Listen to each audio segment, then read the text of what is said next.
Jurassic World, Teoría del Caos, ya lleva tiempo de haberse estrenado y tiene muchos temas para dedicarle un video en particular.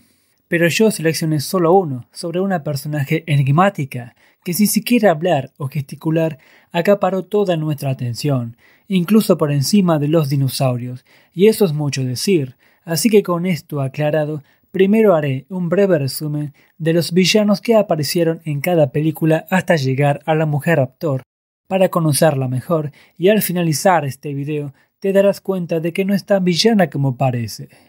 A lo largo de toda la saga, Jurassic nos ha introducido a una gran cantidad de antagonistas villanos, cada uno con un estilo, motivación y personalidades distintas.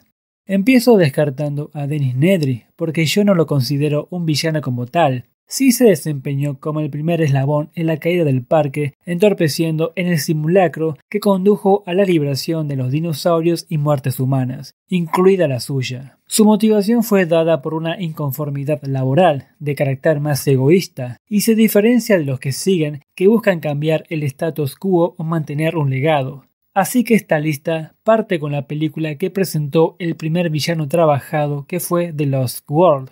Aquí los intereses de Peter Ludlow iban más por salvar a InGen de la quiebra financiera, continuando con la idea de abrir un parque zoológico, esta vez en una ciudad, por encima del bienestar de los dinosaurios y sin importar sacrificarlos de ser necesario.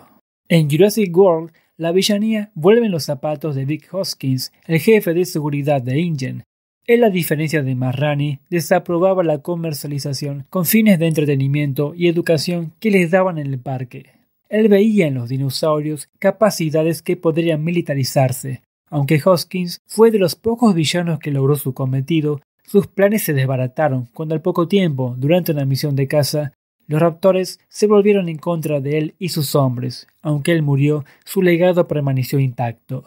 Legado que trató de replicar Ellie Mills en Fallen Kingdom, donde aprovechó la misión de rescate de la DPG durante la inminente erupción del Monte Sibo para sustraer a los dinosaurios para venderlos en el mercado negro y así poder financiar la creación de una criatura militarizable que el prototipo no exhibía por ser demasiado hostil.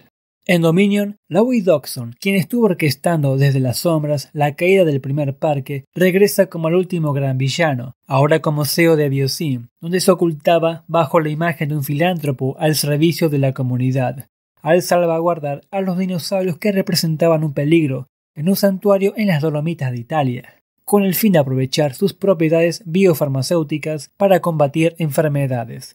Pero eso no fue más que una fachada de un proyecto más ambicioso: dominar la agroindustria global. Mediante el programa Aliados Hexápodos esperaba eliminar a la competencia y así tener el control total de los alimentos, igual que ya había logrado en el campo de la genética.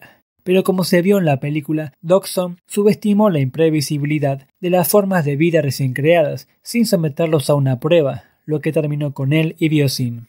Luego de este repaso, va a quedar bien en claro que la Mujer Raptor, aunque sus motivaciones no sean tan ambiciosas, sí se va a diferenciar de esos villanos que solo querían inflar su ego. Este personaje que cautivó a muchos por su manera de actuar, a tal punto que varios pensamos que tendría ADN de Raptor, por sus movimientos estáticos, mirada inexpresiva y de pocas palabras. Plantó en nosotros la pregunta de quién es o qué es ella.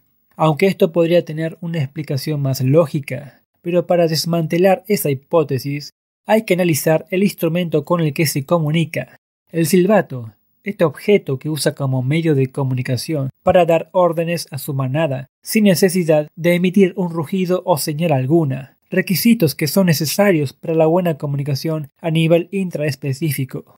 Esto me recuerda al caso de John Ellis, un hombre que se hizo conocido por haber criado y crecido con una manada de lobos, con el objetivo de poder reinsertarlos en la naturaleza a causa del abandono de su madre. Su vida fue registrada en el documental Un hombre entre lobos de Nat Geo. En el mismo se muestra cómo John se vale de metodologías poco convencionales como imitar el comportamiento de lobos, tales como rugidos, aullidos y mordidas, para aparentar ser un miembro más de la familia. Y también con esto, que lo reconozcan como el alfa del grupo, aunque fuera de la manada era un hombre civilizado. Con la Mujer Raptor podríamos estar frente a un caso parecido, de haberlos criado y entrenado desde crías hasta su madurez, etapa donde seguramente los condicionó a responder a ciertos sonidos y estímulos, lo que le permitió tener un grado de inmunidad ante los atrociraptores, y que como John haya creado una conexión sentimental a tal punto de preocuparse por ellos si manifiestan debilidad. Esto es lo que la aparta de la filia del resto de los villanos de la saga, que ven a los dinosaurios como meras mercancías y propiedad. Aunque esto no la salva de ser apática con personas, sí lo demuestra, y no duda en obedecer la orden del jefe mayor, corredor o broker, en deshacerse de personas si entorpecen una misión, por lo que tiene que haber una comunicación verbal entre estos dos personajes, que como vimos en una corta escena puede hablar. Es decir, ella elige comportarse de manera inmutada para no disminuir su nivel de autoridad ante los Atrocis, lo que me dice que su comportamiento está regido por la presencia y ausencia de estos. En definitiva, Jurassic World, Teoría del Caos, ofrece la otra cara de la villanía, la que no siempre está fundamentada en dejar un legado, comercializar dinosaurios o dominar el mundo. Esta va más por aventurarse en su lado más empático y los límites de la misma, con la mujer raptor luciendo esa faceta y destacándose de entre los otros villanos que también participan, y es una de las mejores cosas que plantea la serie.